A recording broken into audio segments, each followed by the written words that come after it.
Hey everybody, today we're debating whether or not God exists, and we are starting right now.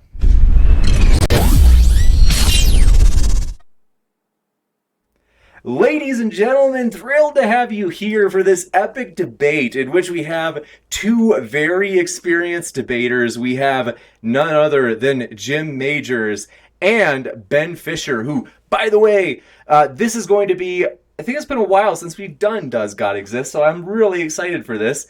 And also, their links are in the description, so want to let you know about that.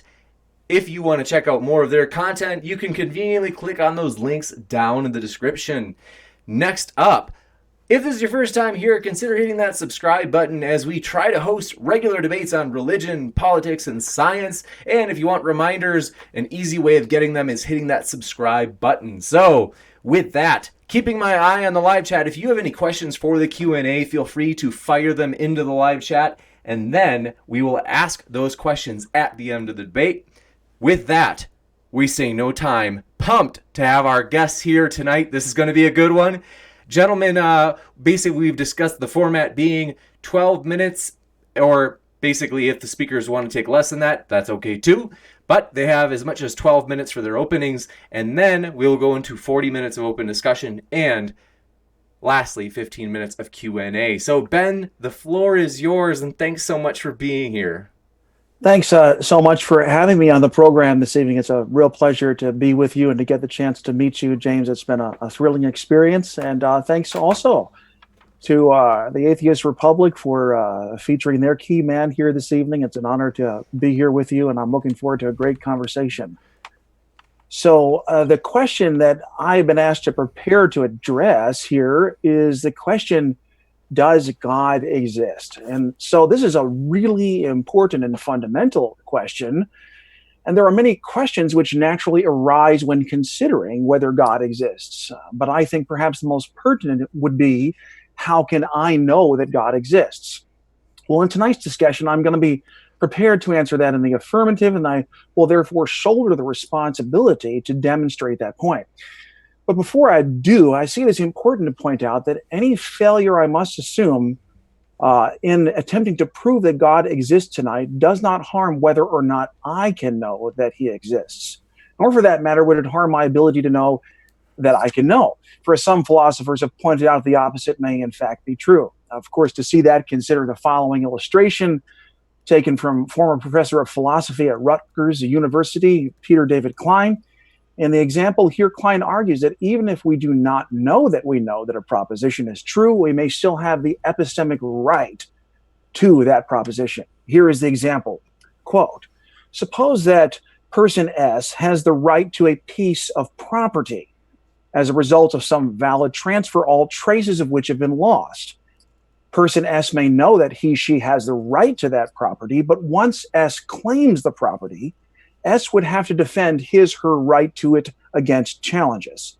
Thus, if S claims the right to the property, S may be called upon to demonstrate her right to that property, but S may have the right based on the valid transfer without being able to produce a valid defense of it. And so therefore, my responsibility to show that God exists only results from asserting that he does, not from knowing that God exists or believing that he exists, or even in being justified in believing that God exists. But of course, prior to laying out any argument for God's existence, I believe that it will be necessary to defend our epistemic right to believe that God exists. Why should anyone, for example, trust the proof that we offer in response to that most fundamental question? Well, I believe that anyone can quickly grasp the reason for the proof when it is understood that there are only three methods for demonstrating that an argument may be settled as firmly probative. And those methods were first outlined by second-century philosopher Sextus Empiricus. They were delivered against Plato's Academy, and here they are in brief terms. The first method is something that philosophers have come to call infinitism. It holds that a contingent proposition, just go ahead and call it A, is proven by B, that B is proven by C, and so forth, extending onto Z. But once we reach Z, immediately we become faced with the aforementioned trilemma, because in that event, infinitism here, which is our first argument, would hold that we prove Z on the basis of A prime. and that A prime is proven by B prime, and B prime is proven by C prime, and so on and so forth ad infinitum. And so for this reason, infinitism is essentially holding that we must continue the regressive proofs eternally, thus making contingent proposition A, the one that we started out with, eternally contingent. In other words, it is never provable. And so therefore, taken to its logical conclusion, it holds that nothing is ultimately probative. And thus we see that we have something wrong. What do you do when you find a mistake like this? Well, you assume that there must be other arguments, and philosophers do this. And so moving on, our second argument, coherentism, holds that rather than continuing our regressive proofs, we must demonstrate that our proofs are coherent with each other. In other words, coherentism argues that Z is true because Y is the proof. Well, notice that the last proof simply affirms its adjacent member. We have thereby asserted that coherence, rather than independence, is to be favored when settling a matter as probative. Finally, foundationalism holds that there must be certain things which we choose not to prove. For if we don't choose something not to question, then the first two problems cannot be reasonably avoided, and ultimately, nothing is probative. Surely that is absurd, the foundationalist argues. We must choose something to rest our arguments upon. And so therefore, in the final analysis, to wrap this point up, coherentism and foundationalism assume traditionally two distinct forms. Coherentism can either argue that members A through Y together warrant a proof of Z, or that the warrant for Z is passed like a basketball between A and the other various members of the set. And on the other hand, foundationalism can either argue that we presuppose that Z does not need to be proven, or we show that Z may be axiomatically proven. What then is the difference between an axiom and a presupposition? Simply this: a presupposition is blindly assumed, while an axiom is simply a self-evident, irreducible prime. In other words, it is something which cannot be reasonably disproven. Examples of this kind would be A plus B would be equal to B plus A.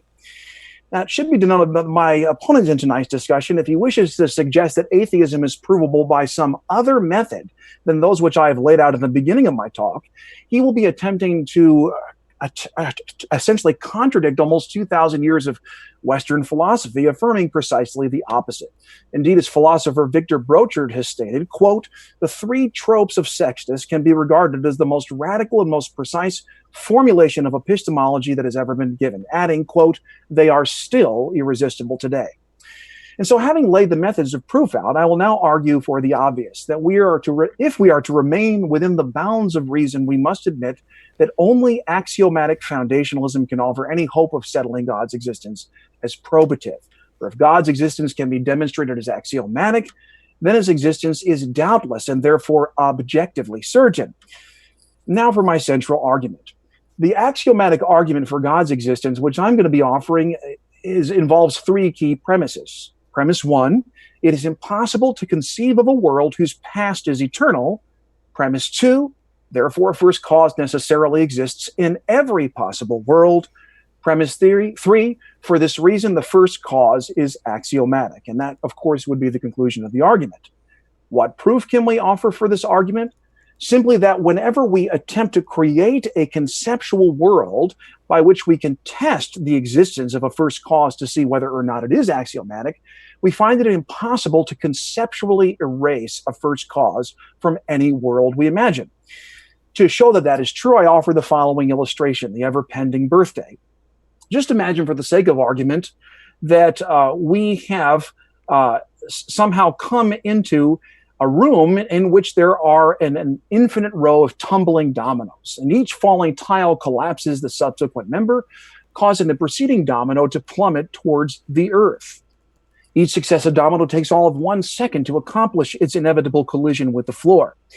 And now we imagine that the row is utterly beginningless, leading to a final domino standing near one's foot. Bending down, we notice that the domino bears an inscription which reads the exact date of your birth.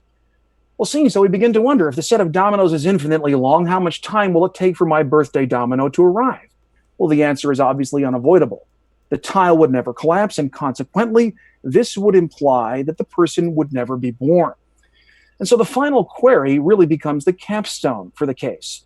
If the purported cause has existed forever, then why not its effect? The only way to make the cause, in this case, exist without the effect would be to endow that cause with some kind of free will. An eternal cause, therefore, and capitalize it, mind you, could freely will to create an effect that, unlike itself, is finite and limited in duration. Thus, eminent philosopher of time, William Lane Craig, boldly argues that the impossibility of an infinite past cries out for God's existence. And so, therefore, a conscious beginner, of the universe exists who is able to set the world in motion. This is axiomatically true for every possible conceptual universe that we might imagine. Therefore, God's existence is axiomatic and objective, and therefore we can rest our questioning there. Since he is axiomatic, the argument is axiomatic, therefore we say that God exists. And so this essentially concludes the argument that I've come prepared to offer tonight. Since 12-minute limitation, I assumed I would try to wrap it up shortly. So there it is. There you have it. Hope it's intelligible. Thank you very much, Ben Fischer. And so with that, we will now move into the introduction, or I should say the introductory remarks from Jim Majors, as well as Jim, if you want to make any background information, we'll give you a few extra seconds for that, as I tried to give Ben a few extra seconds for that as well. So Jim, thanks so much for being here as well, and the floor is yours. Sure. Thank you so much. I'm Jim Majors, and that's about all you need to know about me. Thank you, Ben, for this debate, even though it's not one I signed up for. But anyways, and thank you, James, for asking me to fill in. Does God exist? There are many people who are watching this that say, yes, God exists, no question. Yet few of these people can fully agree on the attributes and nature of the God that they believe exists. So in order to answer the question, does God exist, we first need to ask, who is God? And the concept of God is one that theists of every faith insist is universally conceived. However, this only remains true within their respective religions, communities, doctrines, geographical locations, etc. Even within the Abrahamic faiths, the concept of God is one that much ink and blood have been spilled over. Who is God? What are his characteristics? God is invisible. God is just. God is three entities in one. God is one entities in three. God is just one. God represents many entities. God is the universe. God is energy. God is love. God can see everything everyone is doing at the same time. But many theists claim to know the attributes and character of God. Yet they simultaneously claim that no man can truly comprehend God's true nature. Is God a personal God? Is God one that is concerned with our well-being, who listens to our prayers, is involved in our daily lives, wants us to have a good life, wants us to love and worship him? Or is God impersonal? Did God simply create us, whether on purpose or accidental, whether he just set into motion the necessities for us to develop, and then just place us on a shelf like a biological snow globe that's freely permitted to flourish or fail as it wished? Is God incorporeal, or does he have a body? Is he just a mind, a disembodied mind? Does he look like us? Does he walk in the garden? Does he intervene in our lives physically? Is he omnibenevolent? Is he all loving? Is he omnipresent? Is he everywhere at once? Is God omnipotent? Is he all powerful? Can he do anything? Is God omniscient? Does God know all, past, present, and future? Some would answer yes to all of these. Some would answer yes to some. Some would say no to all of them. Some say God is our creator.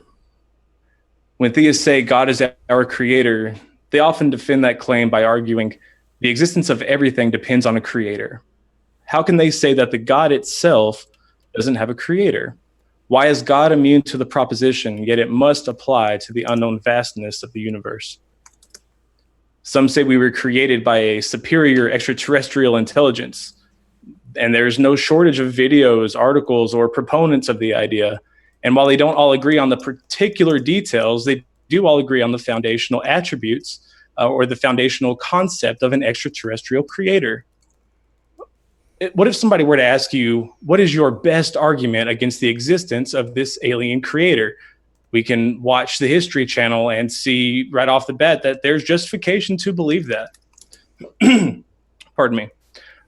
One may think that they're justified in rejecting that claim. But the proponent can point to the explanatory power of the claim and say, but it answers the questions of our origin. It answers all these questions that you cannot. You can answer these questions, and my worldview answers these questions. Therefore, it must be true. And even so, the alienist, you could call him, persists. A rejection to the alien creator claim may be that even though there are so many differing thoughts about who or what the alien creator is, that one may be true, but how do you know which one? And how do you rule all the rest of them out? How do you even know that there is one that is true? What evidence do we have against the alien creator argument? Well, we don't have evidence for an extraterrestrial creator where we would expect to find evidence. Many of the claims that are made of an extraterrestrial creator have been debunked. They've been shown to be misinterpreted and misunderstood. We don't understand the cultural and historical significance of the archaeological evidence that we have to support that claim. Some say God is the source of our morals, but are they justified in believing that? I see no reason to believe that human morality needs to come from a God. We do not require a commandment to tell us not to murder, even though theists would have you believe that the only reason we know it is immoral is because God's morality is instilled within us or it is achieved through revelation. Why then is it that humans don't seem to inherently believe it's wrong to worship another God or to make a graven image? Why don't we intuitively know to remember the Sabbath and to keep it holy? The likely answer to this question is God does not exist. How am I doing on time, James? Good. We've got 5 minutes and 15 seconds left. Okay.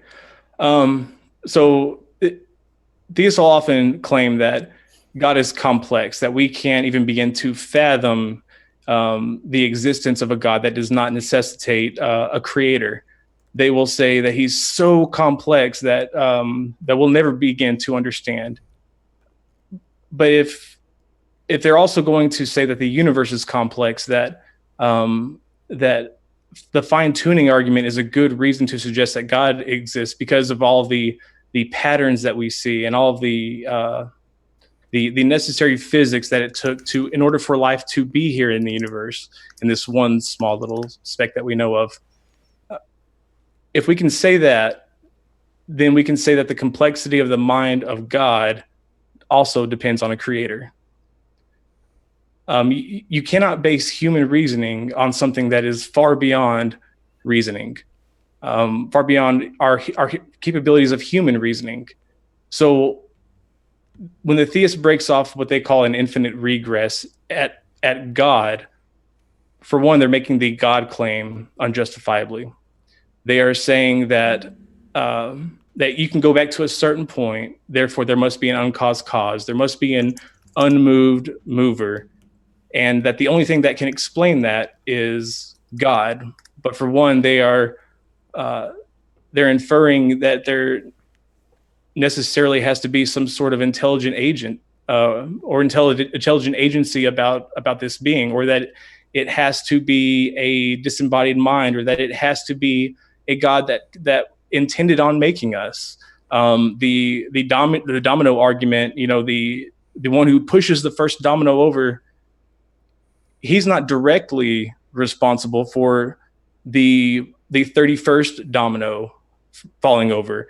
It is the domino before that. Yes, you can trace it back, but it's saying that he had little to do with that other than just setting it off. So I see no reason why we can't just say that the universe is our creator. In fact, I'm perfectly justified in saying that. Who created the universe? Well, there's nothing to say that the universe itself isn't eternal, or the universe itself isn't so complex that we can't begin to understand it. with that, I'm going to go ahead and concede the rest of my time.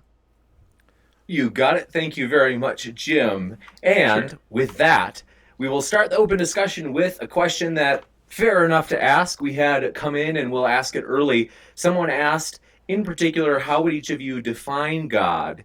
And so as we start this 40-minute portion of the open discussion, we'll let each of you cover that. We can start with Ben Fischer and then we will go over to Jim. And from after that, Ben, you are welcome, or both of you are welcome to speak freely. And again, I want to say thanks so much for being here, gentlemen. Their links are down in the description. And gentlemen, the floor is yours. Okay. So the question, as I understand it, that the questioner has put to us, to both of us, is how do we define God? And here I'm going to say that I personally am a Christian theist. So I believe that the Christian revelation is true. And my personal understanding of God would be seriously tied up with the scriptures. I hold to a scriptural understanding of God. But tonight, my arguments have not necessarily presupposed that.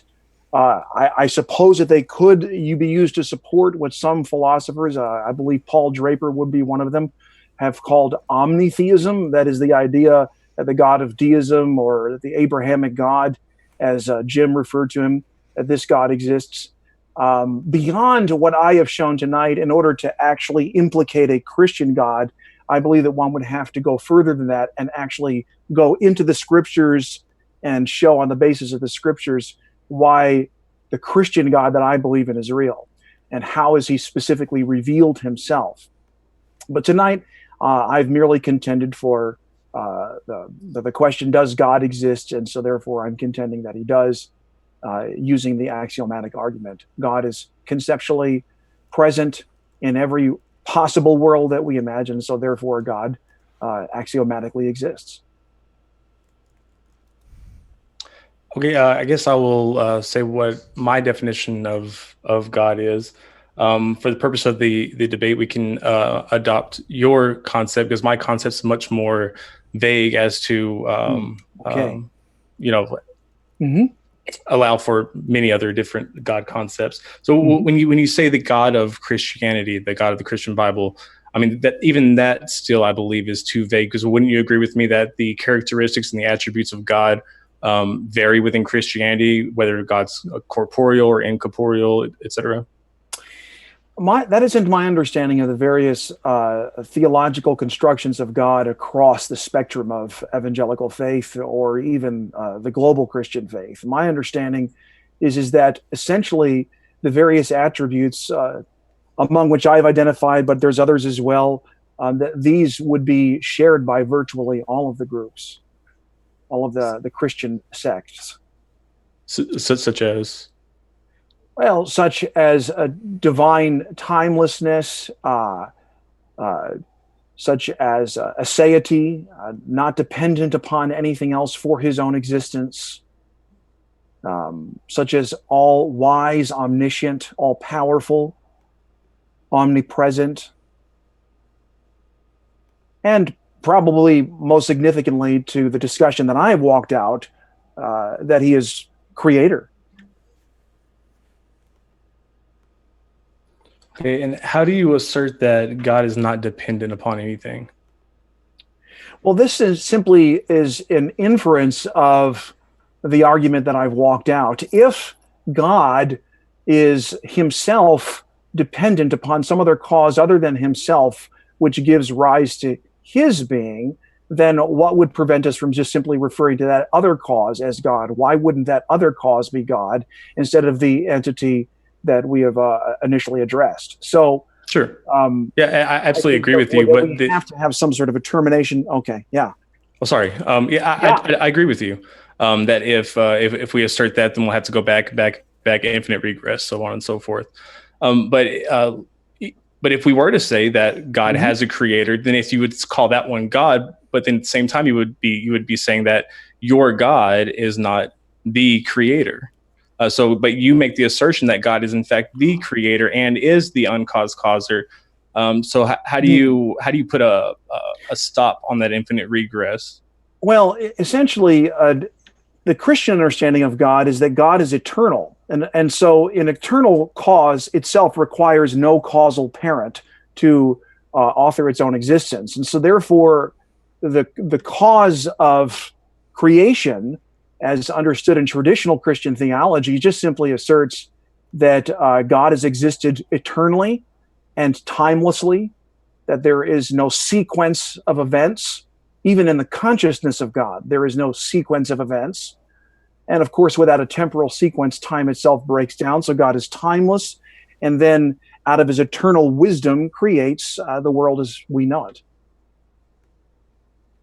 Okay. Mm-hmm. But you assert that it is your God, in fact, that it is the God of Christianity, not any other creator God or any other. There's a lot of pantheistic gods that are asserted to be the start of the universe that don't necessarily entail agency. So how do you even go about establishing an intelligent agent, much less that intelligent agent being your specific God? Yes, this kind of question certainly sounds initially philosophically very, very powerful. It's a powerful objection. I think it's actually very similar to the type of arguments which were first launched in the 2nd century by the skeptical philosophers, and here I have in mind some of the early Greeks. Specifically, the argument of skepticism is often construed as that in order for a given proposition to be proven true, we have to go about disproving every contrary to that proposition. So if there are any possible contraries to the proposition, then those things have to be knocked down or imploded.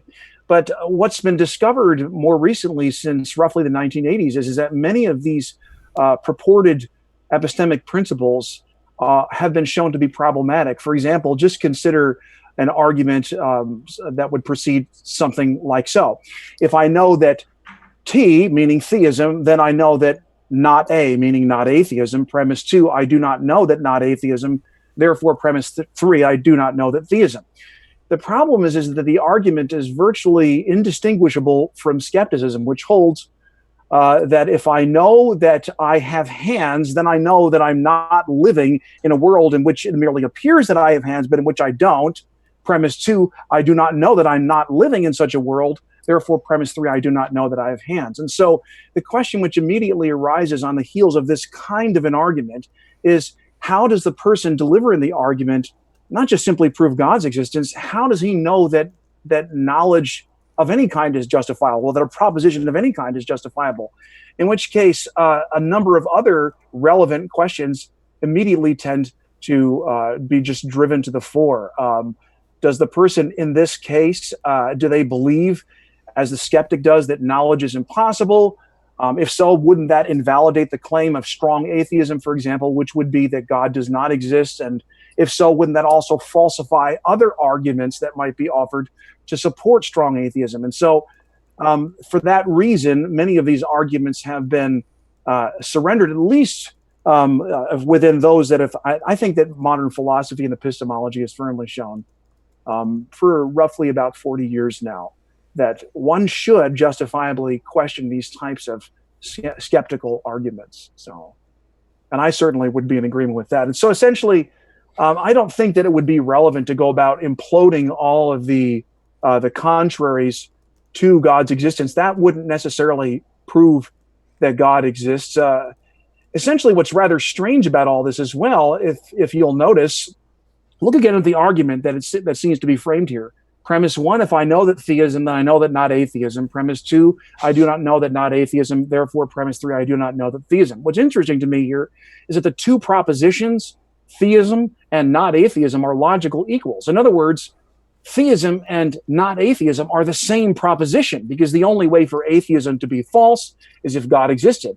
But that would seem to make any answer that I offer to the skeptic's argument, the challenge here, self-referential, since the proof of T would now be T itself appearing in the guise of not A, or not atheism. And so, therefore, for that reason, I might just simply counter the atheist by saying, well, maybe the axiomatic proof of God's existence, which I've offered here tonight, shouldn't be seen as so intellectually repugnant, since it seems to be based on the same sort of self-referential proof which the atheist argument appears to be demanding in the very first premise of the model argument I walked out. And so that's one of the reasons I usually attempt to persuade atheists to soften this type of an approach and just simply ask for a form of proof which would accord more with something with foundationalism rather than perhaps other modes of argument. Right, but again, I asked you how you came to the conclusion that it was an intelligent agent, one,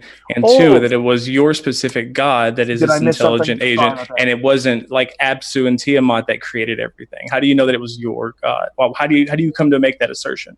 How does one come to make that assertion? Yes, well, essentially, it's the scripture itself, I believe, which offers the strongest proof for the existence of the Christian God, as opposed to all of the other possibilities which are on offer. And the reason for that, I think, is because the scriptures reveal a God who has been proven through history to exist.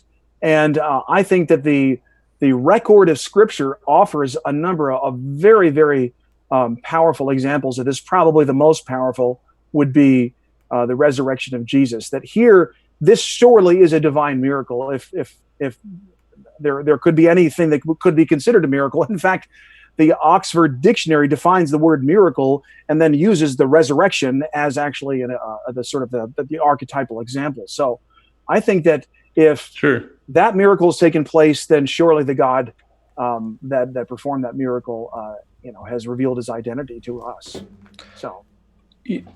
You said that the Bible is the best source of evidence that the Christian God is real. Would you say that the Bhagavad Gita is a good source of evidence to suggest that the Hindu gods are real? No, I don't think that would be the case. And the reason for that is because in many cases, in the case of any of these world religions, what they lack is a historical basis for affirming events that have occurred. For example, if there are reliable eyewitnesses that have actually seen the resurrection and are bearing witness to it, then in that case, that seems to me to be a very powerful evidence contra an argument, for example, from an alternate quote unquote sacred book, which claims that this God is rather to be favored. What evidence can be offered there? Is it something historical? Is it something that we might? Well, yeah, it actually cites it in there. It talks about actual conversations with gods. It's not just about this God idea. This God was actually there and spoke with them. Or you have the Babylonian, the Sumerian gods. You have Apsu and Tiamat, the primeval waters that gave birth to everything, and the god Enki. Mm-hmm. There's so much explanatory power to all these other religions, and there's not a single thing that the God of the Christian Bible provides as a source of evidence for its existence that you can't find for another deity. I'm not so sure that that's true, Jim. As I think about these other texts that you have referred to, most of them would probably, now I'm not an expert in comparative religion, so please understand that only a comparative religious scholar could answer this in a completely incontestable way. But I don't think, based upon my limited experience with these texts, that they are of the literary genre of history, of ancient history. What they are considered to be are ancient myths. And myths are commonly understood to be essentially stories about persons, even fictitious places that never existed, and persons that never existed. And so for this reason, in many cases, what you just simply lack is the ability to show an event that has actually transpired within history that demonstrates that the said event has certainly been proven. So. Sure. At one time, you had followers and proponents of these religions that did actually believe that these were real historical events and these gods really did exist. If that wasn't the case, then you wouldn't have you wouldn't have Hinduism today. They wouldn't actually believe that these gods were real today. And in fact, when you look at some sects of Judaism, there were some who believed that the Old Testament, that the creation narrative in Genesis was just an allegory. It was just a myth. It was there for for another purpose. It was there for us to glean some sort of moral or something like that from it. Yet it's only because you believe that that this is an actual literal account. You can't. I'm curious as to how you can say that the creation narrative is actual history. Yeah, well, essentially, going back to the New Testament, for example, one of the things that we find here that's different from those other texts is that we can corroborate them as being sourced in genuine history. They're written within that context because we find that the persons they are describing actually existed. It's possible, for example, using standards for historical inquiry to actually learn something about the life of John the Baptist, not just based upon the New Testament, though that would certainly be a valid approach, but also on the basis of other ancient sources as well. And so Josephus, for example, described the existence of a historical John the Baptist. And so many of these persons, because they actually existed, and the times and places that they are describing, what we find are accurate descriptions in the case of the New Testament, and that tends to lend itself more strongly to the claim that these are definitely talking about historical events. Going back to some of these other texts. Well, I don't see how, though, because the events that you're referencing in the New Testament are just as far removed from the Old Testament events as we are removed from the New Testament events. But the value of a given historical claim lies. The value of a historical claim, for example, would not be weakened by passing farther into the past from us. The passage of time doesn't weaken historical claims. So how can you say that the historical claims that are made in like the Enuma Elish are false, even though that we can glean some archaeological knowledge from the text? Well, essentially, in the case of the New Testament, what we have is that the texts themselves are written very, very close to the time of the events themselves. Oh no! Wait. What do you define as close?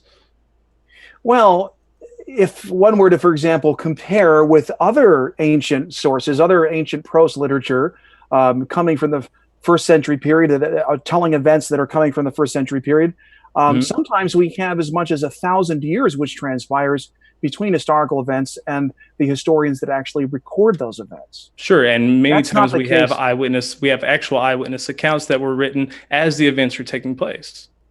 I'm not aware of any that would be able to show that there is a single case within ancient for example, first century sources that comes as close to the actual historical events themselves as the text of the New Testament does. The text of the New Testament, the four Gospels, for example, are written within a generation of the actual events that are purported. And when it comes to Paul's writings, here we have information that goes back, some say, to within 18 months of the crucifixion. Paul wasn't a witness of the risen Christ. Well, that's what he claimed to be. He claimed that he had actually seen the Lord himself. But what I'm specifically referring to here would be the information that he gives in his in the letter to the Corinthians, in which he offers recounts an ancient church creed that came to within roughly, as I said, according to James D.G. Dunn, roughly 18 months of the crucifixion. And so for this reason, you have very, very liberal constituencies, like, for example, the Jesus Seminar, who have gone on record essentially as saying that the version of Christianity that we have today was essentially preached on Pentecost after the same year that Jesus was crucified and purported to have been risen. That's rather remarkable. So I just wanted to point out that you have, Josephus. Josephus records contemporary events, the Jewish wars, the antiquity of the antiquity of the Jews is very contemporary. The siege of Masada is something else that he records that year, if not within a couple of years. Yet I'm curious as to why you don't hold the New Testament to a higher standard. In many cases, we have not just one generation, but 2 generations, 3 generations past the time that these events actually took place. especially the ones with the more Well, theological John, implications, such as the John, Gospel of John. yeah, John, the beloved disciple, lived to the closing of the New Testament era, the apostolic era, and so therefore, one would say that Mm. essentially the entire New Testament, in the form that we have it today, was completed within a lifetime of the persons who actually saw the events take place, and that's not the case in Right. many other ancient sources. And so, But for we this know reason, that the Gospels were not written by the people that they are attributed to, that they're not traditional, that they're traditionally attributed to. The vast majority of modern biblical scholarship, that's a scholarly consensus. that they're not written by the persons for whom they are attributed. Correct. They are Yeah, essentially, pseudepigraphy.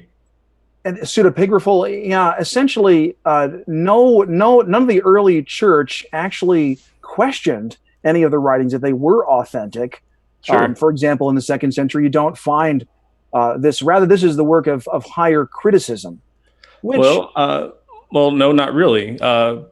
When you're looking at the writings of Eusebius and Irenaeus and Papias, you see that like the Book of Matthew, for example, was supposed to have been the book of the Hebrew written in their language. yes, And yet we know that the Book of Matthew was written originally in Greek, and it doesn't even look like something that would have been translated from Greek. Whenever talking about John, there's a lot of discussion about whether it was John the disciple or John of Patmos, or another John who yes, was but how would that serve, for example, to falsify the resurrection of Jesus? So, for example, if the for the simple fact resurrection that it had wasn't written happened, by eyewitnesses. if the resurrection had happened, and by the strictest use of historical criterion that we use to establish a given fact as historical, that is, that it's within the time period that it's reported to have been written, that it comes from a multiplicity of sources, that it's multiply attested, that it enjoys a level of historicity that is frankly unlike anything else coming from the period. Even Bart Ehrman, for example, in his more recent book, Did Jesus Exist?, argue that was true. The sources regarding the life of Jesus, and certainly minimally his death, and the fact that the purported resurrection is said to have begun to take place. They were beginning to preach this roughly 18 months after. Again, this is coming from the very same school of scholars that you just cited. And so these are all essentially saying that we have appearance traditions that are very, very early. Sure. So all of this causes us to see that there are certain evidences which any good counter hypothesis to the bodily resurrection of Jesus must account for. You must be able to account, for example, the empty tomb. You must be able to, for example, account for the appearance tradition. You must be able to account for the very origin of the Christian faith itself. Something must give account for these things. Otherwise, we have just no way to explain the most successful religious entity that has ever stretched across the earth. Well, something has to give account for the religions that pre-exist Christianity. Something has to, there has to be, something has to be explained here. Why are there other religions that pre-exist? Why are there traditions of polytheism? Why are there early church traditions? Like, for example, you mentioned John living throughout the end of the New Testament to see the end of it. Do you believe that he was boiled alive in oil and survived? Well, if for example, that's the tradition, is that he was attempted to be martyred, that they tried to boil him in oil, and he survived. Or like the Apostle Paul, do you believe that milk came out of his neck and that his head bounced 3 times and a freshwater fountain sprung up from the ground each place that his head bounced? Oh no, I certainly. Well, that's church tradition, and that is in the earliest accounts of Paul's martyrdom. So why wouldn't you believe that? Well, certainly, I would say that I don't believe it, but in order to show, well, what, for example, is does my belief, my disbelief in that, does that count as knowledge? Well, but why wouldn't you believe it? In other words, for example, well, let's answer the question here. Precisely. The question is why wouldn't you believe it? My belief that milk did not come from Paul the Apostle's head, as you suggest, when he was cut down, does that count as knowledge? I think we would both agree, both the skeptic and the Christian would come together and be united in agreeing that something more would be needed before my belief that no such thing ever happened could count as knowledge. How Right? so? Like So why? minimally, so Edmund Gettier, for example, held that knowledge was true, justified belief. Minimally, that's what it was. Now, it Okay, was well, what certainly if I something told you that today you can go and see those fountains, Tres Fontaines, and you can actually see where Paul's head bounced, and there are still freshwater sure. fountains there today? Would you believe it? Certainly, I wouldn't believe it, but again, does that count as knowledge? No, Am no. I Okay, certain so of that? why wouldn't Is you that believe that? certain? I have something that I can show you, material, and I can show you in the text. Mm-hmm. In fact, the earliest accounts of Paul's martyrdom that this happened.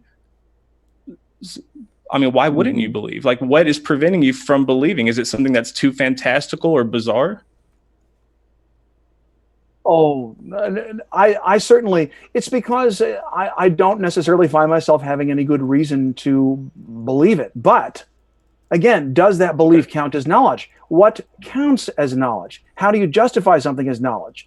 Do the So you agree that standards of church tradition does inferential, not equal knowledge? I would say that you would need, in order to establish a given claim from the past is true, you would need to be able to show on the basis of historical evidence that the claim in question actually happened.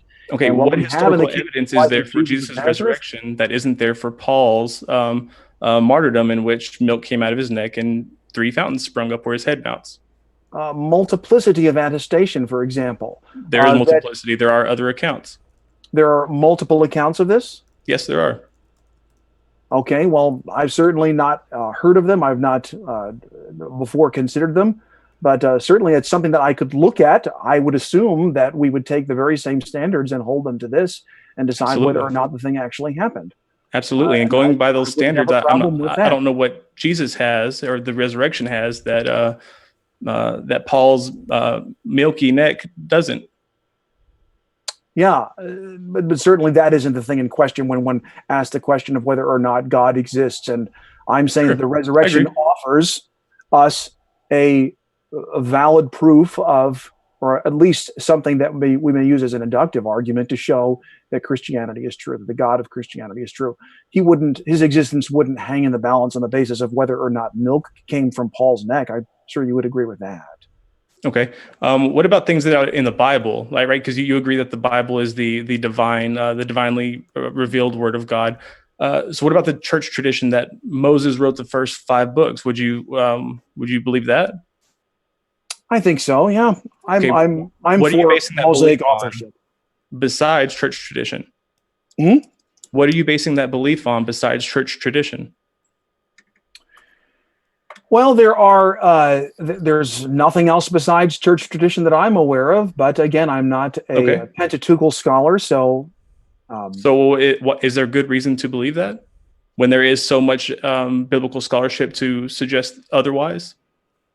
well, if you're referring to the JDEP, the fragmentary hypothesis, for example, That's one of them, but no, there's many other hypotheses that have been developed since then. But hmm the vast majority of the scholarly consensus is, whether or not they agree on the particulars, is that Moses did not write the first 5 books. hmm yeah, I don't see how that would harm my confidence in there being the very word of God. If Jesus saw them as the very word of God, if a man Mhm. wakens from his own death and tells me that the Bible is to be trusted, So, how are you justifying your confidence if not on biblical, if not on church tradition? We want well, to I justify my confidence that Christianity is true on the basis of the resurrection of Jesus. we And can sorry, jump go to ahead. that. We just had one person in the chat kind of asking us to backstep.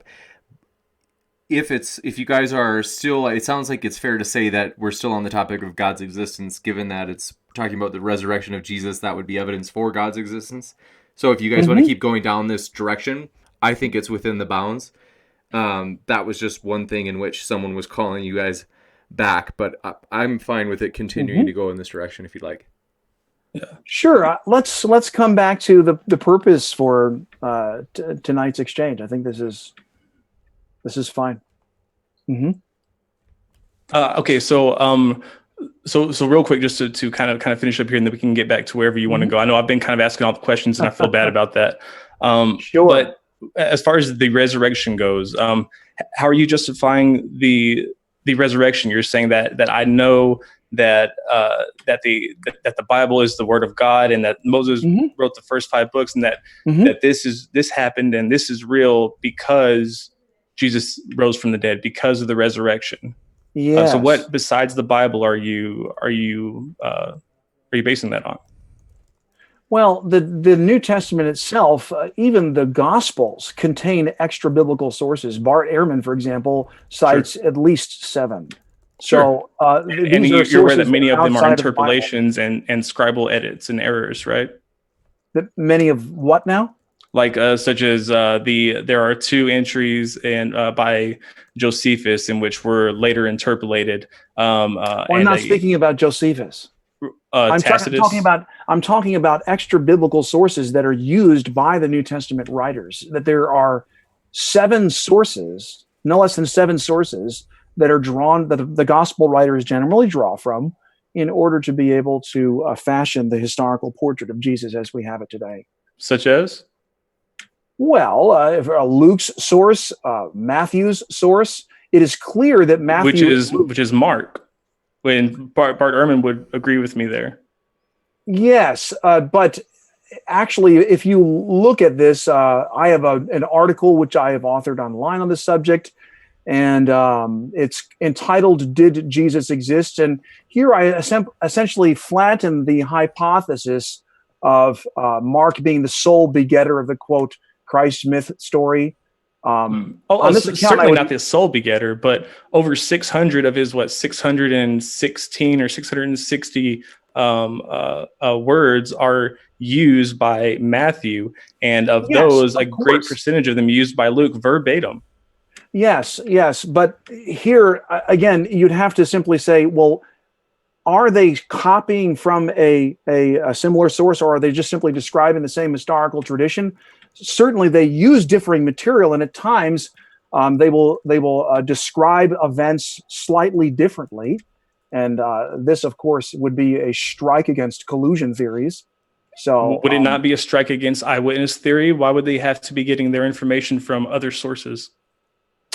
Oh, okay. Well, essentially, they had readily available to them sources, not just Mark's own source, but actually sources that were about the life of Jesus, which were trusted and in circulation at the time.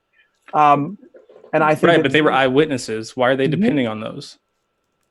Why are they depending on? Oh, you're saying that Matthew? Well, Matthew just simply was as an eyewitness describing details about the life of Jesus that Mark didn't describe. So he doesn't have any other sources then, other than himself. Yeah, he certainly. Even again, Bart Ehrman would admit that this is true, that Matthew has sources that he is drawing from. And I agree, but you believe he was an eyewitness. So I'm wondering why he needed a secondhand or third-hand source when he was a first-hand source. Well, certainly, he as a source is drawing from sources like Mark, and then also pulling together material of his own as he essentially narrates the life of Jesus. Okay. So, but again, this gets at questions related to New Testament authorship and some of the finer points to some of these questions. And here I would say that it seems to the request of the moderator that we're kind of going a little bit afield. But sure. But is it safe to say that you get your idea of the characteristics, the attributes, and the nature of God from the biblical text? Yes, I do.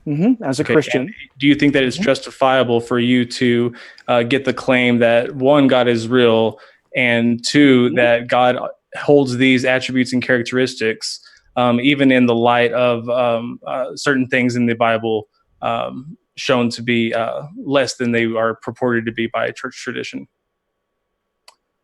Yes, that's a very involved question. Sorry, did you simplify it? Yes. Okay. Could you? How do you justify your belief in God and your knowledge of his attributes, or your claim of his attributes, solely on these texts? Well, I think that Jesus is affirming the biblical text as being God's own word. He says in several places, "These are they that speak of me."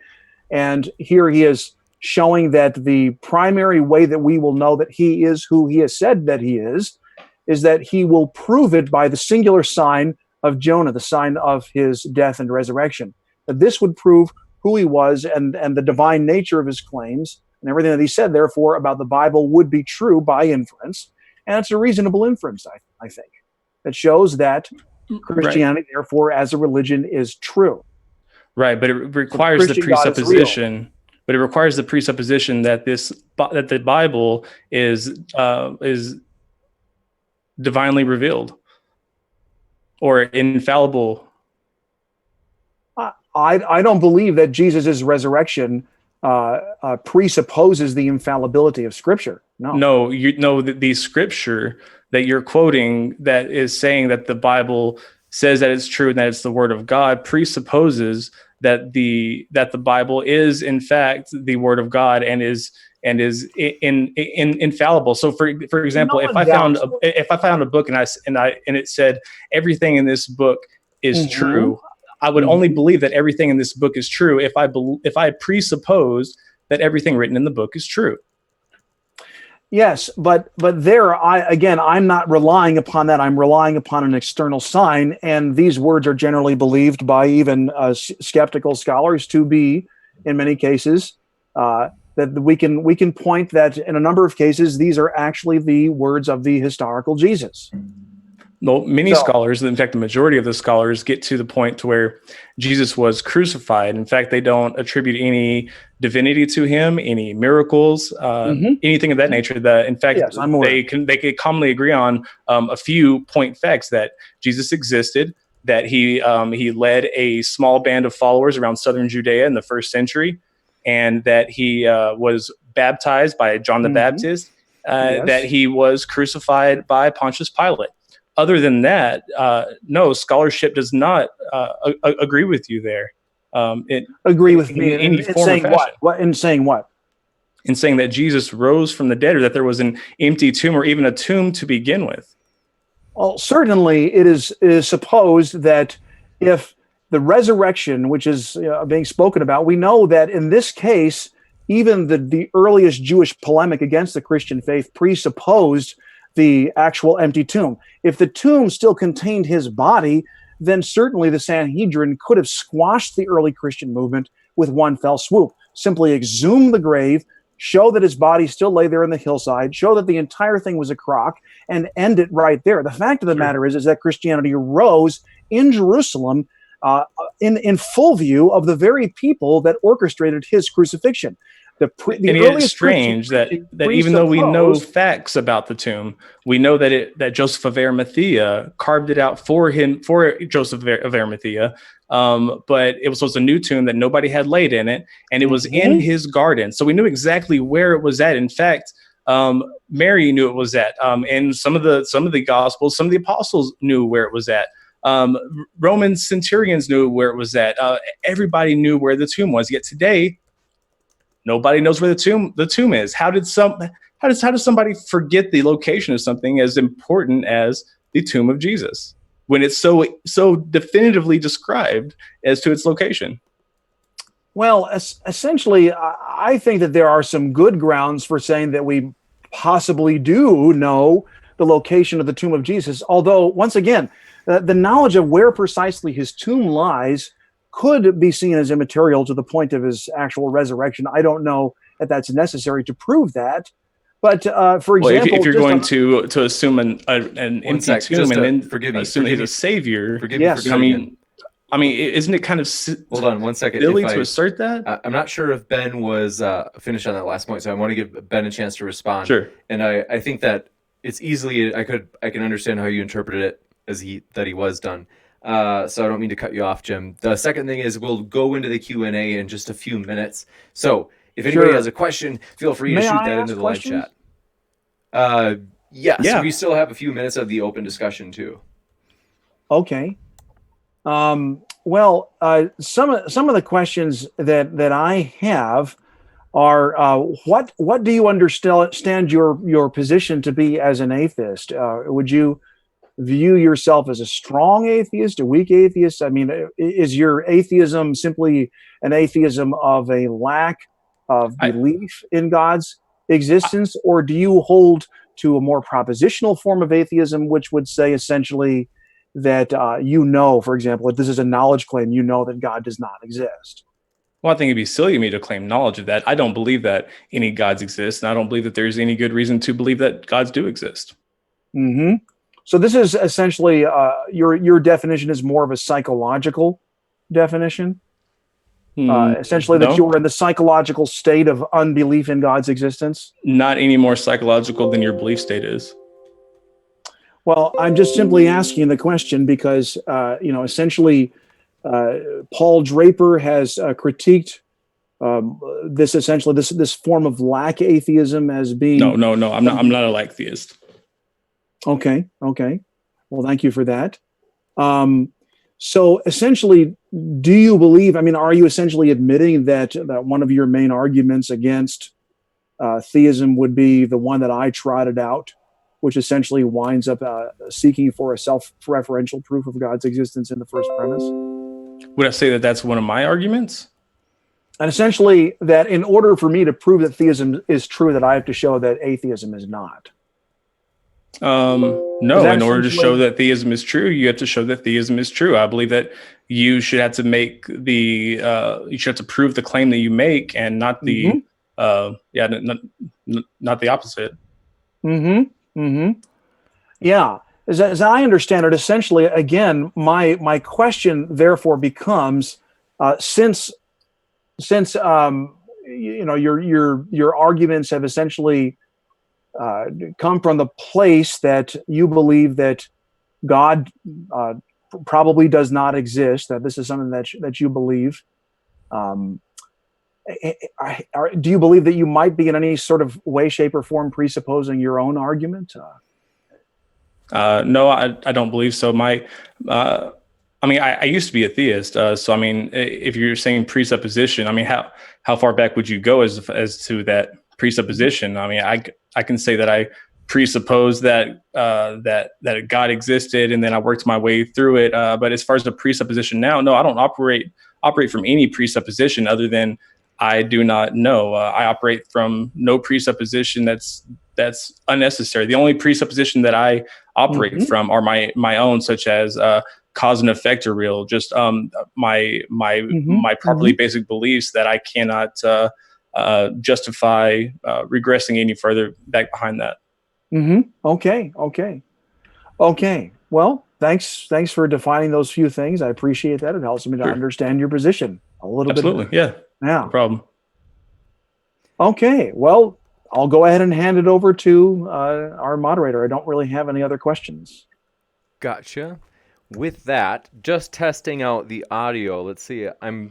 Forgive me. I had just one report that I sound like Ultron from the Avengers. So I'm basically testing my own audio, and we're going to move into the Q&A though. With that, want to let everybody know, we'll go through the super chats first. That's an option. I can't remember if I mentioned. If you'd like to do a super chat, it puts your question at the top of the list, and it also allows you to make a comment toward one of the debaters. So they, of course, will get a chance to respond to that comment. We will jump into the Q&A right now. So, Mm-hmm. Mm-hmm. oh, okay, gotcha. Just fixed the audio problem. So thanks so much for letting me know. It was echoey before, and now we're good. I am so honestly thankful. So people have honestly, I love the people of this channel. They've been so helpful. We've had so many tech issues, Ben. We've made it. Tonight has actually been really smooth. We only had a little bit of echo on my side. So excited. I'm glad. I wanted it to be good for your first visit here to the show. So with Mm-hmm. that, we will jump into these questions. So first up, thanks so much for your super chat. Her name is this is her name. She calls herself this. It is stupid horror energy. We appreciate that. Gosh, why? This is even more trollish than Steven Steen's super Mm. chats. She asks, so there are some troll ones. I'm going to speed through this because we appreciate your donation, Sarah. Seriously, is James circumcised or uncircumcised? Well, virtually everybody in America is circumcised. In case you're not from America, now you know that. So, if you Well, could, to be fair, James, you had it coming. You asked for it. I'm not sure how that is, but I'm sorry, Wilson. Thanks for your super chat as well. We appreciate that. He says, Jim's mustache makes my mustache sad. Very sweet. Oh, well, I hope it can give your mustache something to look up to, and I just hope to be a good role model. That's all. I'm amazed, by the way, if the audience, hopefully you can see our video, if you can see Jim and Ben both have ice blue eyes. Like they just have these striking eyes. I feel kind of, I'm the odd one out. Just terrific eyes. All right, next up, thanks for your super chat as well. Stupid Horror Energy strikes again. Thanks for your super chat. She says, what does Ben think of uncaused events like virtual particle pairs being generated in a vacuum and radioactive decay? Oh, here I would just simply respond by saying that even the quantum vacuum in itself is known to have a cause. So even though a traditional understanding on some interpretations of quantum mechanics breaks down, at the very least, we would be able to affirm that that quantum vacuum itself had a cause on traditional cosmologies, and that's generally affirmed by most models. So, Gotcha. Thanks so much. Next up, Stupid Horror Energy also asks, how does God justify his beliefs? how does God justify his beliefs? That's right. I'm not sure that this is related to the question of how do we know that God exists. But let me just say that I'm not aware of any understanding of Christianity, perhaps with the partial exception of some very novel interpretations of Scripture that would show that God had beliefs or that God has faith. I don't know that that's true. So, yeah, I hope that Gotcha. doesn't seem as though I'm dodging the question. No, But it's all right. It's I've never heard that question before. So, Stupid yes. Horror Energy also asks, thanks for your super chat. She says an axiom is a quote, a premise so evident as to be accepted as true without controversy. And she says, how does God fulfill this definition?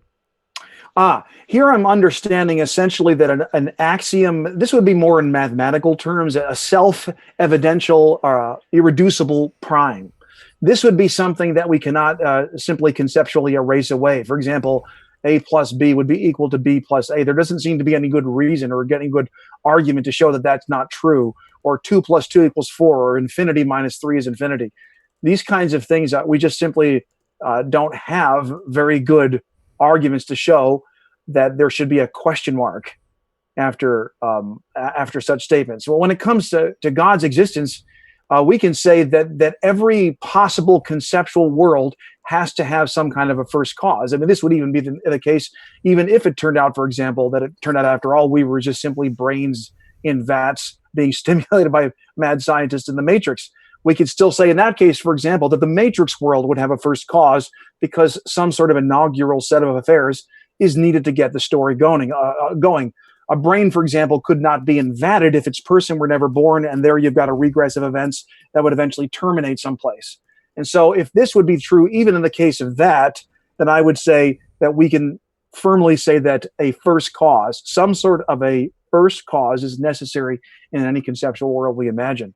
And essentially, even if it turned out that Christianity were false, which I don't for a moment grant, we still haven't heard a good argument tonight that disproves God's existence. Gotcha. Thanks so much. I'm sorry, Wilson. We appreciate your super chat, though it's kind of a backhanded insult toward me. He says, James trying hard to look as classy as Jim. What the heck? I'm classy. So next up, stupid horror And energy. I don't even have a jacket. All right, you know what, Jim? You don't have to rub it in. Stupid horror energy. Thanks for your super chat. She says, "I'm hot for S.J. Thomason. Not gonna lie." Well, S.J., you got a fan out there. I hope you feel encouraged. S.J., are you still out there, S.J.? I haven't seen you in the live chat. She was here before. Sigifredo Sarabia, thanks for your super chat. He asks if the universe is quote self created and came from nothing and is infinite. 100% natural, therefore no supernatural, and made people, why would it not be considered God for the atheist? So I think if I can say that again, just because it's a lot of different terms. If the universe is self-created and it came from nothing and it's infinite and 100% naturalistic, and it made people, why would it not be considered God for atheists such as Jim Majors? So it could be considered. Oh, sorry. I was going to say it could be considered as a god. The god of Spinoza, I guess, could be considered to be a god of that type. A god who's not necessarily an intelligent agent, or even a god who cares about us. A god who has some sort of a divine plan. But the problem is that the label God is often used by theists to presume agency.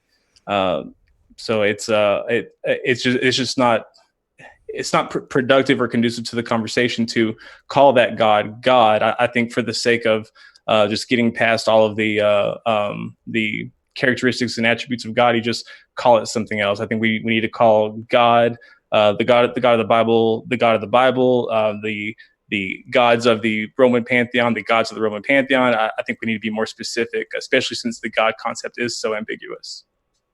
Gotcha.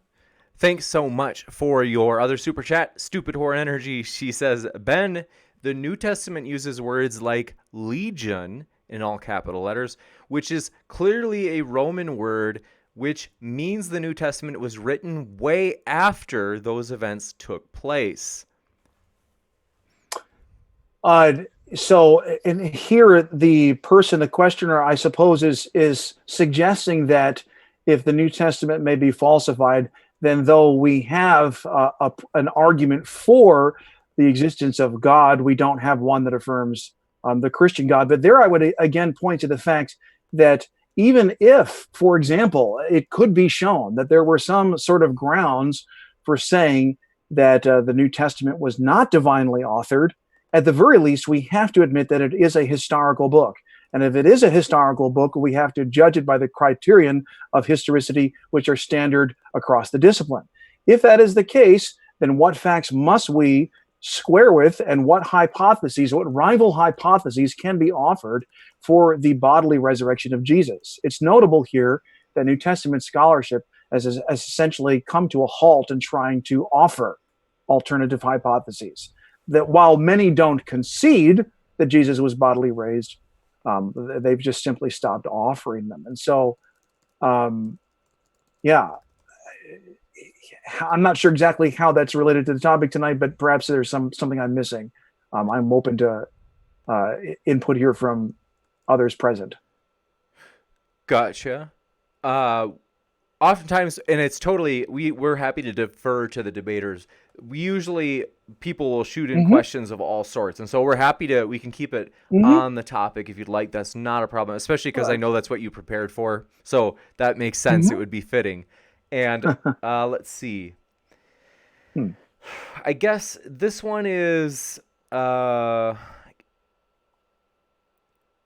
relevant in that it was discussed on whether or not Moses wrote the first 5 books of the Old Testament, or the Pentateuch, Torah. Yes. Stupid Horror Energy, thanks for your question. She asks, how did Moses write the first 5 books if he says the Philistines interacted with Abraham? That's like saying there were spaceships during Abraham Lincoln's administration. So that's one if you want to. I mean, I know that was an argument Jim had brought up, but if you want to pass, or if you'd like, we could have you come back and debate that Certainly, topic. yeah, certainly I wouldn't pretend to be a Pentateuchal scholar. But what I would say is that in the large number of cases, we do find statements that are inclusions by authors other than Moses that are featured in the Pentateuch. For example, the notes about his death and the fact that no one knew where his body was laid. Obviously, these were written by someone other than Moses, and so there is a sense in which the text itself is being added to by other authors who are offering insight into all of this. And so, I think that traditionally speaking, I don't see how necessarily Mosaic authorship or a challenge to traditional Mosaic authorship would equal Christianity is false. I mean, even if it was compiled, I would admit that there are other authors that are contributing to the work, so that Moses is not the only author in this case. Yeah, just to add to that, I don't necessarily think that it follows that therefore Christ didn't resurrect. I think that it does therefore follow that the church tradition is unreliable. I think that's what follows from there. Mm-hmm. Yes, and I certainly that you could come to that conclusion, but I would, again, my understanding of the divine authorship of the Bible is connected to Jesus' claims to divinity, his resurrection, and this being an attestation to a sort of a revelation, a self-disclosure of who God is, deeply connected to his word, as understood by the Christian, by Jews across ancient history. We can jump to the next question. Thanks for your super chat. I hope I pronounced this right. It's YTTTFG Yittufug. Sorry. They asked, coming at ya, Ben Fischer. They asked, where did God get his powers from? If he's eternal, that means no one gave him his powers. If so, he didn't create everything. And where did he get his power? Mm-hmm, mm-hmm. Yeah, I'm not sure of the question itself. Where did he get his power? I think that would, built into the question, we find the presupposition that someone existed other than God who gave God his power. But that's precisely the thing which the traditional concept of God is denying, namely that God pre-existed all other beings, metaphysical, natural, etc., that nothing else existed but him, and then he creates, his act of creation arises from his infinite power and might. So I think that we can say, again, that here the axiomatic argument for God's existence is deeply related to the ontological argument for God's existence, which says that God is metaphysically necessary, all-powerful, all-wise, etc. All these different things, all these different qualities are just simply there, that he is the greatest possible being, a maximally great being, and that is necessarily what we mean by God. So it seems to be an argument against the very concept of God itself, but it doesn't necessarily debunk the first cause argument, which I pointed out, and so therefore it wouldn't falsify the axiomatic argument. Gotcha. Next up, translator Carminum. Thanks for your super chat. They said Verona and Mantua are real cities in Italy. Were Romeo and Juliet real then? Also, do multiple... Oh, certainly not. You bet. And then they said, also, do multiple contemporary accounts of post-1977 Elvis sightings mean that the king faked his death or rose again? No. But here I think we have to just admit that, at least in the case of Elvis, there is some sort of a concept that we can use to show that inspires the tradition that Elvis is walking around, or that he was resurrected from the dead. Elvis is in the building. And that is the resurrection of Jesus itself, which, as a concept, had no antecedent in Judaism. There was no expectation in Judaism that a single individual would rise to life and immortality apart from the general resurrection of the dead, never to die again, that this was not merely a resuscitation. This is genuinely religiously novel. And so, in a sense, we're asking what is the inspiration for this? At least Elvis has got the inspiration of the cross or the resurrection or Jesus or whatever. I'm assuming that something like that is built into the question, the questioner here. But Jesus's resurrection doesn't have an antecedent, and that's what makes it so remarkably unique. Gotcha. Thanks so much. Last Mm-hmm. super chat that's come in, and this is from Stupid Horror Energy. Thanks for your super chat. By the way, there's a lot. Actually, I'm okay with like benevolent. You might call it benevolent trolling, like Sarah and Steven, her twin brother, like to do. Totally okay with it. Sometimes I have had people say, "Hey, sometimes your chat, James, sometimes modern day debates chat is filled with trolls." I think that 99% of you don't troll in a malevolent way, but there are some trolls out there where it's like, I think you're trying to get people angry, and it's like, it's okay if you don't do that. We try not to censor because we're like very much on like, hey, free, it's a free channel, free country. Like, say what you want. The only things that we've called for censorship of by the mods is hate speech. But if the trolling gets to be where it's ruining people's experiences, the mods might crack down on trolling a bit. And again, that's malevolent trolling we're looking out for, where you're trying to get people ticked off. I don't mind if it's goofy trolling. Like, I think this is. So yeah, Andrew just asked, can we delete the trolls? I would say just to tame them at first, give them a little time out or delete their trollish comments. And if they keep seeming like they are trying to make people upset, then yes, feel free to time them out and eventually ban them. Because it's like, hey, we want to have a good time. I hope people enjoy their time here. And trolls, like, some of them really enjoy just trying to make someone upset, and it's not very fruitful for a fun time in the live chat. So, Stupid Horror Energy, Sarah, thanks for your last super chat. She says, who is Pizzazu? Is this somebody? Am I supposed to know who this is? Is this from a contemporary TV show, or is this from like an ancient god from Egypt or something? Who is Pizzazu? She says, I am Pizzazu. You don't know who Pizzazu is? Made up. Okay, thanks very much. It's a demon. Is it?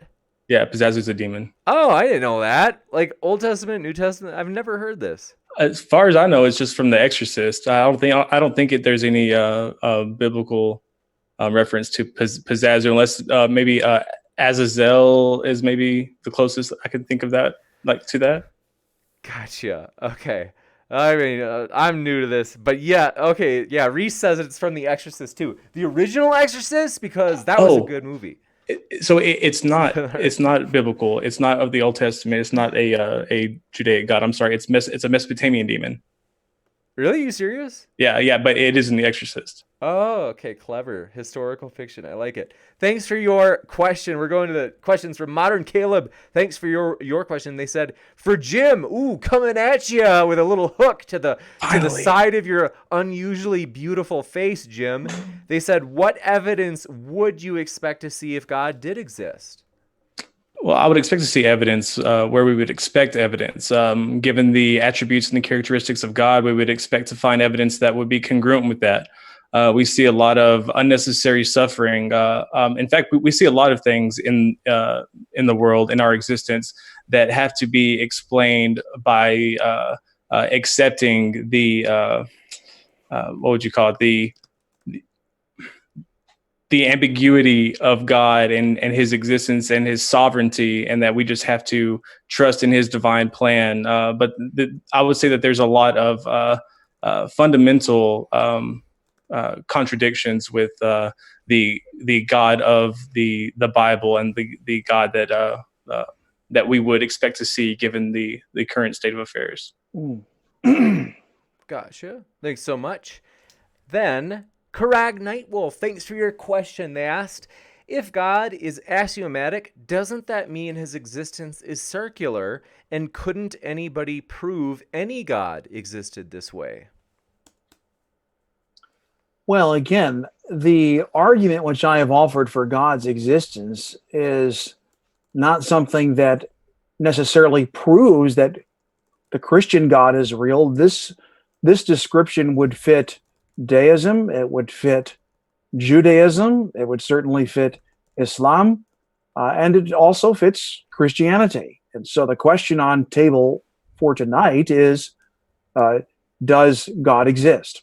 Now, with respect to the question of whether or not an axiom is a circular argument, this is essentially the traditional argument against foundationalist forms of proof.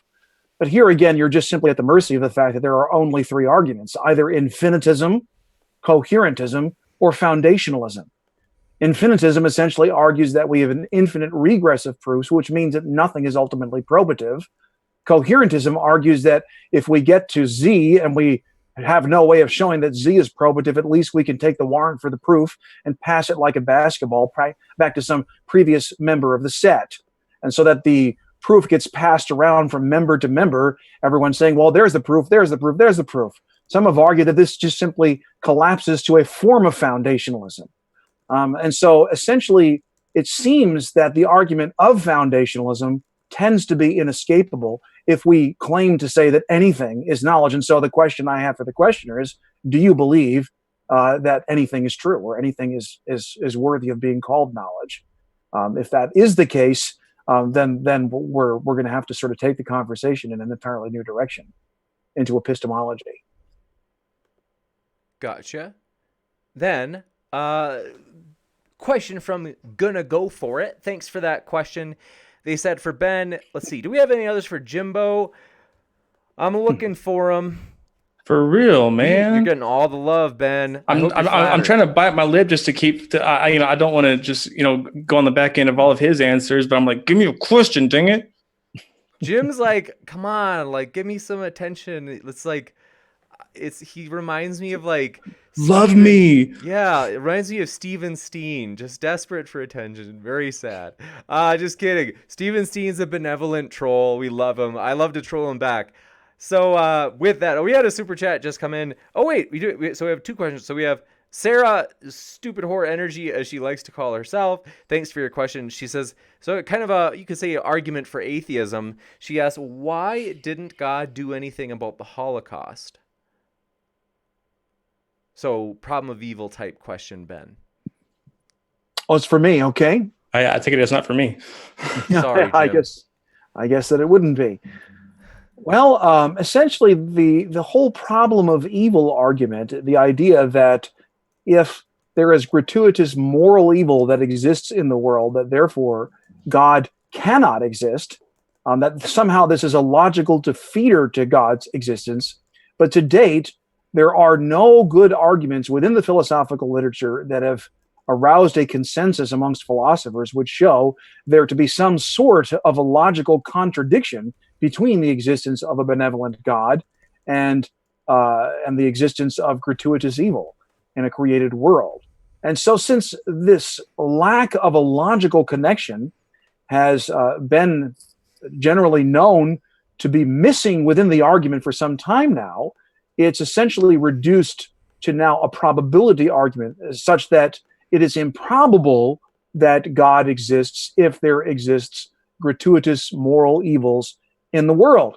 But it just seems, I think, justifiably, that we are not in a position to say that it's improbable that God would lack a sufficient reason to permit gratuitous evil in the world.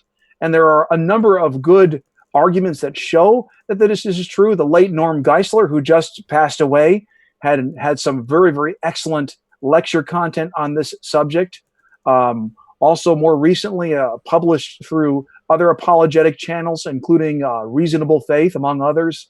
There have been good arguments that show that there actually is no good reason to say that we can say conclusively that God has no reason or cause to allow there to be some suffering in the world or even the Holocaust.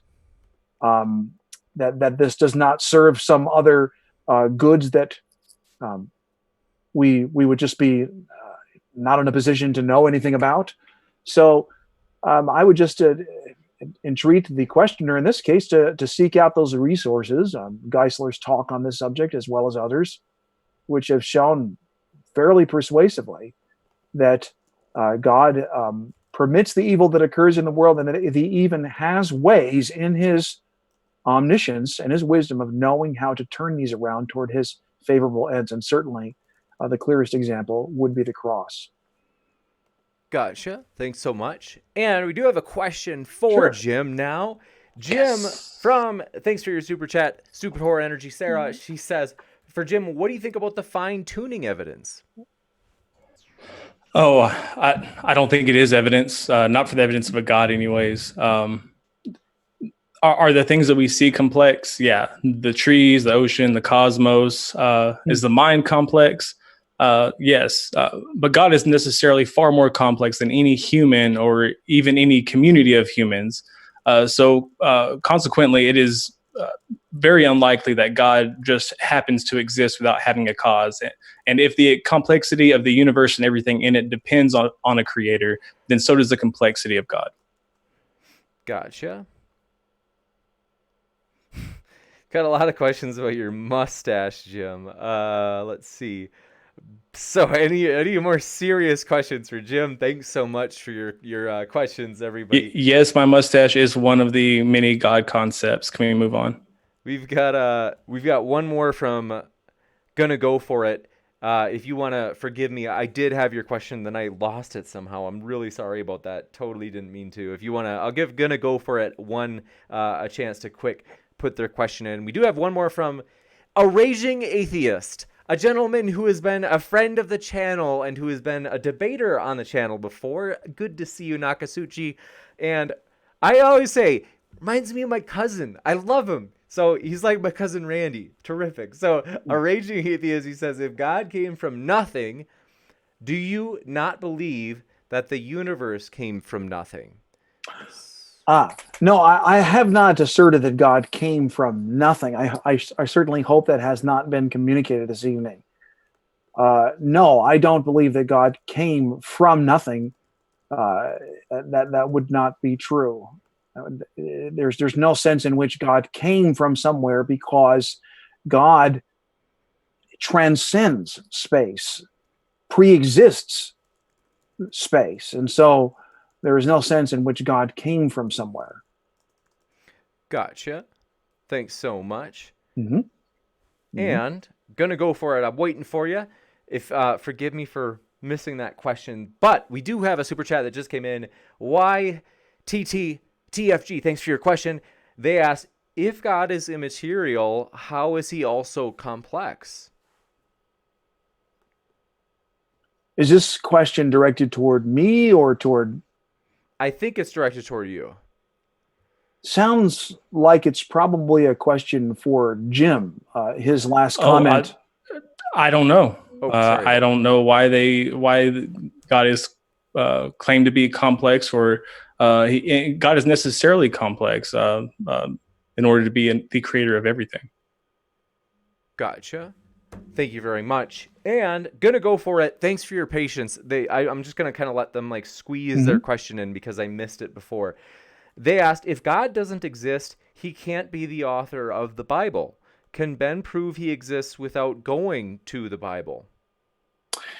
Yes, I think that the arguments which I have offered tonight, during tonight's debate, have not relied upon Scripture itself to show that God exists. Rather, we have relied on standards of reasoning, and we've talked about an axiomatic argument for God's existence.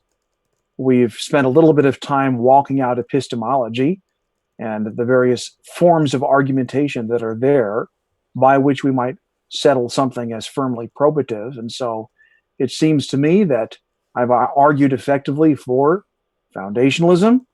I've argued effectively for an axiomatic concept of a first cause in every conceptual world, that this is unerasable in any conceptual world that we might imagine. And so therefore, on the basis of that argument, unless there's some sort of a defeater to that point, I think that the questioner would be stuck with the conclusion to the argument. Therefore, this being must exist, this first cause with consciousness.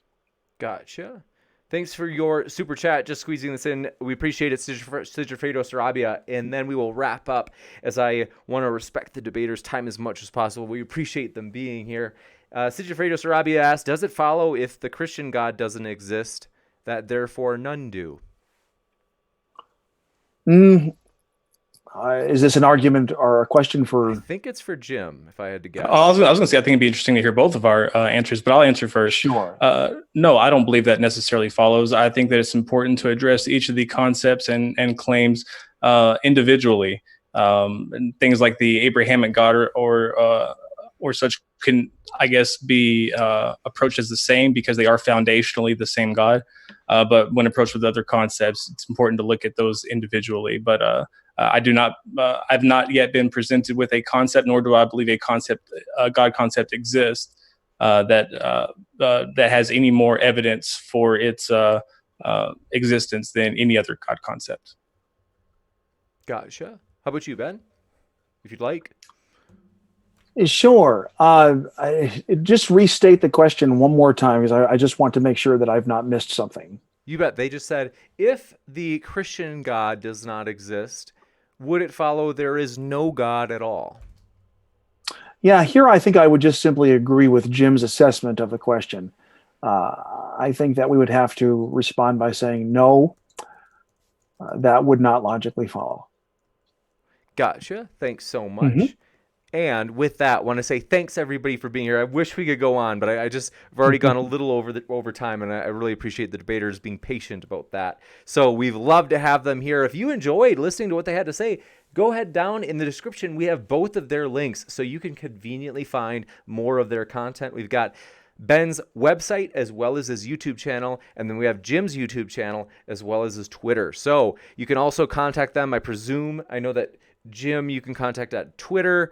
And then, Ben, my guess is you maybe have your email at your website. Mm-hmm.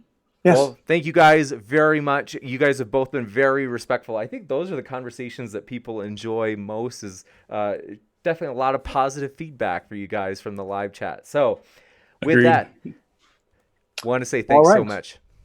Thanks for having me. Thank you, Ben. My Thank you. pleasure. All right. Thanks, guys. Take care. And everybody else, keep sifting out the reasonable from the unreasonable. Take care.